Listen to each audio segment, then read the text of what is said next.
बिस्मिल्लाहिर्रहमानिर्रहीम। अस्सलाम वालेकुम। मैं मोहम्मद फ़राज़ हूँ और आप देख रहे हैं करंट अफेयर्स विद फ़राज़। मैं आपका इंतहाई मशकूर हूँ कि आपने मेरी वीडियो देखने के लिए वक्त निकाला। जनाब, सबसे पहले आज की हम खबरें आपके सामने रखते हैं। बलूचिस्तान एक दफ़ा फिर लॉकडाउन हुआ है और वहाँ पे बेगुनाह शहरियों को गोलियों का निशाना बनाया गया। क्या तफसीलात हैं वो आपके सामने रखेंगे। और जनाब, साबिक़ वज़ीर-ए-आज़म पाकिस्तान इमरान खान साहब ने अब मीडिया से गैर रस्मी गुफ्तगू की है। क्या तफसीलात हैं, क्या उन्होंने कहा, इसके ऊपर बात करेंगे। और फिर जनाब हम बात करेंगे यूटिलिटी स्टोर्स ऑफ कॉरपोरेशन को हुकूमत पाकिस्तान ने बंद करने का ऐलान किया और उसके बाद उसके मुलाजमीन जो हैं उन्होंने टी चौक में इकट्ठे होकर धरना देने का ऐलान किया है। क्या तफसीलात हैं वो आपके सामने रख लेंगे। हस्बे मामूल आपसे एक छोटी सी गुजारिश है, अगर आप चैनल पर न्यू हैं तो चैनल को लाजमी सब्सक्राइब कीजिएगा, वीडियो को लाइक कीजिएगा, शेयर कीजिएगा और कमेंट सेक्शन में अपनी कीमती राय से ज़रूर आगाह कीजिएगा। और कोशिश कीजिएगा कि वीडियो को अगर आप लाइक कर सकें, शेयर कर सकें, बहुत इंपॉर्टेंट है। चूँकि कुछ ऐसे वर्ड्स हैं, कुछ ऐसी चीज़ें हैं जिनको फायरवॉल्स के थ्रू ब्लॉक कर दिया गया है और अगर वो वर्ड्स किसी भी वीडियो के अंदर आएंगे तो वो शायद उसको बहुत ज़्यादा रीच ना मिल सके या उसको ब्लॉक कर दिया जाए। तो आपसे रिक्वेस्ट है कि अगर आप मेरी वीडियो आप तक पहुंच रही है, आप देख पा रहे हैं, तो इसको लाजमी शेयर कीजिएगा और सपोर्ट कीजिएगा ताकि ज़्यादा से ज़्यादा लोगों तक वीडियो जो है वो पहुंच सके। बढ़ते हैं जनाब खबरों की तफसील। जनाब, बलूचिस्तान एक दफ़ा फिर लॉकडाउन हुआ है और बलूचिस्तान में एक बड़ी वारदात की गई है इंसानियत दुश्मनों की जानिब से, पाकिस्तान के दुश्मनों की जानिब से। और बलूचिस्तान के मुख्तलिफ़ इलाकों में इनफैक्ट ये सारी कार्रवाइयाँ हुई हैं। बलूचिस्तान के मुख्तलिफ़ इलाकों में गुज़श्ता शब होने वाले शिद्दत पसंदों के हमलों में अब तक 39 अफराद की शहादत की तस्दीक हो चुकी है, जबकि पाकिस्तानी फ़ौज के मुताबिक जवाबी कार्रवाई के दौरान 21 शिद्दत पसंद और 14 सिक्योरिटी एहलकार जो हैं वो उन्होंने जाम शहादत नोश किया है। 21 शिद्दत पसंद इस सारे मामले में इलाक हुए हैं। पाकिस्तानी फ़ौज के शोबा तलक़ात आमा की जानिब से जारी बयान में कहा गया है कि शिद्दत पसंदों की जानिब से ये हमले 25 और 26 अगस्त की दरमियानी शब किए गए, जिनके खिलाफ फौरी जवाबी कार्रवाई की गई और इसके दौरान 21 शिद्दत पसंदों को हलाक किया गया, जबकि इस सारी कार्रवाई में 10 फौजी एहलकार और कानून नाफिज करने वाले 4 अदारों के 4 एहलकार भी शहीद हुए हैं। ख्याल रहे कि ये हमले बलूचिस्तान के 10 से ज़्यादा अजला में किए गए थे, जिनमें से सबसे ज़्यादा 22 हलाकतें ज़िला मूसा खेल में हुई। सरकारी हुकाम ने अब तक कल्लात से 11 अफराद और ज़िला कच्छ के इलाके बुलान में 6 अफराद के कत्ल की तस्दीक की है। जनाब, कलदम अस्करियत पसंद तंजीम बलोच लिबरेशन आर्मी ने इन हमलों की जिम्मेदारी कबूल की है। वज़ीर दाखिला मोहसिन नकवी की जानिब से हमलों के बाद जारी किए गए बयान में कहा गया है अस्करियत पसंद और इनके सहूलतकार इबरतनाक अंजाम से बच नहीं पाएंगे। और ये पाकिस्तान की लंबी तारीख है जो इस तरह के जुमले हम सुनते रहते हैं। और हमेशा मरता गरीब है, हमेशा मरता मजदूर है और हमेशा मरता वही है जो बेचारा अपने किसी काम से अपने ख़ानदान का पेट पालने के लिए एक सूबे से दूसरे सूबे ट्रैवल कर रहा होता है। यहाँ पे भी वाक़या ये हुआ है कि पंजाब से जाने वाले मोस्टली पंजाबी जो हैं उनको चेक करके, उनकी तस्दीक करके, उनके शनाख्ती कार्ड चेक करके उनको जो है वो गोलियों का निशाना बनाया गया। बहुत तशवीशनाक बात है और बहुत एक काबिल मज़म्मत एक बात है कि एक मज़दूरों को जो बेचारे ज़ाहिर है पंजाब से वहाँ पे उस सैर के लिए तो नहीं जा रहे होंगे बसों के ऊपर, मज़दूर होंगे, अपनी कोई किसी जॉब के सिलसिले में वो घर आया होगा, वापस जा रहा होगा, तो उसको उतार कर वहाँ पे शहीद करना ये इंसानियत सोच और इंसानियत के ख़िलाफ़ एक अमर है जिसकी जितनी भी मज़म्मत की जाए कम है। ये हमले बलूचिस्तान के मकबूल सियासी रहनुमा नवाब अकबर भुट्टी के 18वीं बरसी के मौके पर किए गए और इस ऑपरेशन को कलदम तंजीम BLA की जानिब से ऑपरेशन हीरोफ का नाम दिया गया है। मुसल्लह अफराद ने पंजाब और बलूचिस्तान के दरमियान चलने वाली मुख्तलिफ गाड़ियों में सफ़र करने वाले अफराद के शनाख्ती कार्ड देखने के बाद मुतअद्दिद अफराद को गोलियां मारकर जो है वो शहीद किया है। असिस्टेंट कमिश्नर के मुताबिक फायरिंग से 5 अफराद जख्मी हुए हैं, जिनमें से एक की हालत तशवीशनाक है। इन्हें तबी इमदाद की फरहमी के बाद इलाज के लिए डेरा गाजी खान मुंतकिल किया गया। मूसा खेल बलूचिस्तान के दारुल कोयटा से शमाल मशरक में अंदाज़न 450 किलोमीटर के फासले पर पंजाब के करीब वाक़ है। इस इलाके की आबादी की गालिब अक्सरियत पुश्तूनों के मूसा खेल कबीले पर मुश्तमिल है। बलूचिस्तान के शोरत से मुतासरा इलाके कोल और डेरा बुगटी भी इस ज़िला के करीब तर वाक़ हैं। तो जनाब, इसके ऊपर वज़ीर-ए-आज़म पाकिस्तान ने फ़ौरी तौर पर तहकीकात का हुक्म जारी किया है। ये जो कि होता रहता है, ये कोई नई बात नहीं है। अब उसमें तहकीकात में क्या चीज़ सामने आती है ये आने वाला वक्त बताएगा, लेकिन सिक्योरिटी फोर्स ने बर वक्त कार्रवाई की है और जवाबी कार्रवाई में 21 दहशतगर्दों को हलाक भी किया है और 10 फौजी जवानों ने भी इसमें जाम शहादत नोश किया। दूसरी जानब जनाब, हडियाला जेल में आज इमरान खान साहब ने जो साबिक़ वज़ीर-ए-आज़म पाकिस्तान है उन्होंने मीडिया से गैर रस्मी गुफ्तगू किया और उसमें उन्होंने अपने साथ जो कुछ उनके साथ इस पर किया जा रहा है उस हवाले से गुफ्तगू किया। उन्होंने कहा जनाब, मेरे साथ जो कुछ भी हो रहा है मुझे इससे कोई परवाह नहीं है। मेरा कमरा जो है एक ओवन की यार कर जाता है, ज़ाहिर है गर्मी है और छोटा सा कमरा है 10 बाय 10 का, तो वो कहते हैं जी मेरा कमरा जो है ओपन की सूरत-ए-हाल इख्तियार कर जाता है, लेकिन मुझे इससे कोई टेंशन नहीं है। मैं पाकिस्तान के लिए जान देने के लिए भी तैयार हूँ और मैं पाकिस्तान की खातिर किसी सूरत पीछे नहीं हटूँगा और अपने आप जो मेरा एक स्टांस था, मेरा जो विज़न है उसके ऊपर मैं आज भी खड़ा हूँ। उन्होंने कहा कि जो कुछ पाकिस्तान के अंदर हो रहा है इसका अल्टीमेटली नुकसान पाकिस्तान को होना है और पाकिस्तान की मुझे फ़िक्र है, मुझे परेशानी है कि पाकिस्तान को अगर नुकसान इससे होता है तो मेरे मुल्क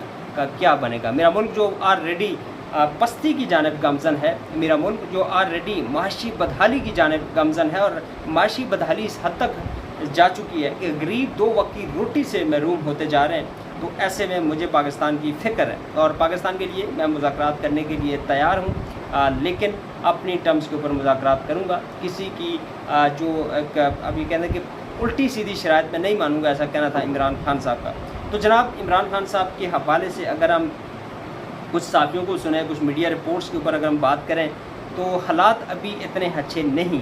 पाकिस्तान तहरीक-ए-इंसाफ और इमरान खान साहब की लीगल टीम के मुताबिक, नईम हैदर पंजोत था और शोएब शाहीन के मुताबिक उनकी जितना भी जेल का स्टाफ था, जो अमला था, उसको तब्दील कर दिया गया है और इसको लिंक किया है ये जो इस वक्त वकाला हैं उन्होंने लिंक किया इसको कि 1970s में यही कुछ हुआ था भुट्टो साहब के साथ भी, जब उनके स्टाफ को तब्दील किया गया था और सारी जो इस वक्त पिक्चर बनाई जा रही है सेम उसी तरह की है। सो जो वकला की टीम है उसने खदशा ज़ाहिर किया कि इमरान खान साहब को भी शायद रास्ते से हटाने की प्लानिंग की जा रही है, लेकिन ये कहना कबल अज़ वक्त है। इमरान खान एक बड़े लीडर हैं, इमरान खान की एक अवामी मकबूलियत है, इमरान खान का एक वोट बैंक है और ये 1970s नहीं है, ये 2024 है और इसमें इस तरह के हरकत करना, इस तरह के ऑपरेशन को पाया तकमील तक पहुँचाना आलमोस्ट जो है वो नामुमकिन बात है। इमरान खान एक बहुत बड़ी जमात के सरबराह हैं और इमरान खान एक बहुत बड़ी कम्युनिटी को जो है वो रिप्रेजेंट करते हैं, लीड करते हैं। सो ऐसा पॉसिबल नहीं है।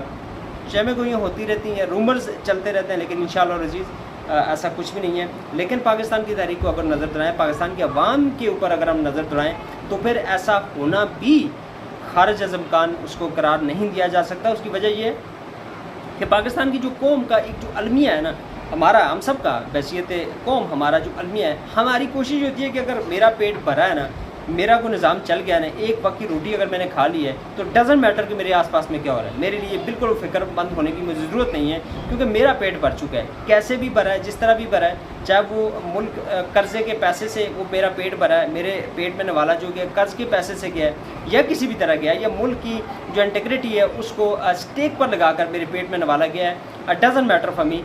लेकिन जनाब मेरा पेट भरा है तो मुझे उसके लिए परेशान नहीं होना। सो अगर इस नेचर को, इस चीज़ को सामने रखा जाए पाकिस्तानी कौम की, तो फिर हमें तशवीशनाक सूरत-ए-हाल ये है, इसको कंसिडर किया जाना चाहिए तशवीशनाक, क्योंकि पाकिस्तान की कौम ने कभी भी किसी लीडर का साथ नहीं दिया, चाहे भुट्टो साहब हों, चाहे बेनज़ीर भुट्टो साहिबा हों या अब इमरान खान साहब हों, हम कभी भी इसके ऊपर हमने अपनी आवाज़ बुलंद नहीं किया। आल्दो ये जो लीडर्स हैं, चाहे वो भुट्टो साहब थे, बेनज़ीर भुट्टो थी या इमरान खान है, इनके लिए हमें आवाज़ बुलंद करनी चाहिए। ये पाकिस्तान की खातिर जो इमरान खान अगर आज बंद है अंदर, तो उसके पीछे बहुत सारी रीज़न्स हैं और वो रीज़न्स यहाँ पे उनको दोबारा बताने की ज़रूरत नहीं है।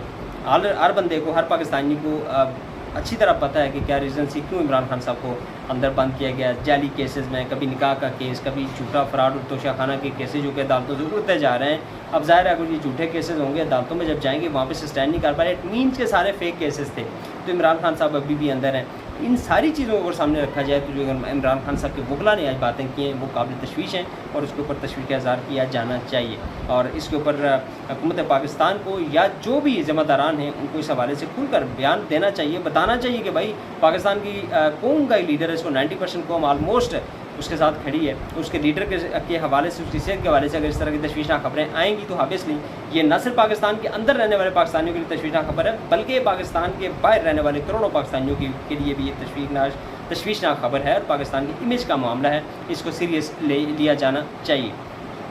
दूसरी जानब जनाब हुकूमत पाकिस्तान ने यूटिलिटी स्टोर्स कॉरपोरेशन को ख़त्म करने का ऐलान किया था और इस हवाले से आज यूटिलिटी स्टोर के जो मुलाजमीन हैं उन्होंने डी चौक में इकट्ठे होकर धरना देने का ऐलान किया है। अच्छा, मेरी अगर ज़ाती राय में अगर मैं आपको बताऊं तो यूटिलिटी स्टोर्स ऑफ कॉरपोरेशन, अगर कोई भी शख्स मेरी वीडियो जो सुन रहा है, जो मुझे देख रहा है, वो बताए अपना एक्सपीरियंस कैसा रहा है। अगर वो यूटिलिटी स्टोर से कोई चीज़ लेने गया तो उसका कैसा एक्सपीरियंस रहा है, क्या उसको जो मतलूबा जो चीज़ है वो कभी लेने गया हो। मैं तो वैसे मेरी कोशिश रही है, क्योंकि मुझे पता था कि यूटिलिटी स्टोर्स पे तो आपको आपके मतलूबा कोई चीज़ मिलती नहीं है। आप जब भी जाएँ, कभी आटा नहीं है, कभी घी नहीं है, कभी चीनी नहीं है। तो मकसद की चीज़ जिसके लिए कोई भी शख्स यूटिलिटी स्टोर का रुख करता है कि शायद बाज़ार से थोड़ा सा कम रेट पर मिलेगा, वो कभी आपको मिलेगा नहीं वहाँ पे। वो हो सकता है ब्लैक में जाता हो या वटेवर जो भी रीज़न्स है, लेकिन वो गरीब शख्स को कभी उसका कोई फ़ायदा नहीं हुआ। सो मैं अगर पर्सनली मेरे से कोई पूछे तो आई थिंक ये गवर्नमेंट का एक अच्छा फ़ैसला है, यूटिलिटी स्टोर्स को बंद किया है। जब गरीब आवाम को उसका फ़ायदा नहीं है तो फिर गरीब आवाम के टैक्स का पैसा उनके ऊपर खर्च करना जो ये थोड़ा सा मेरे ख्याल में ज़्यादती वाली बात है।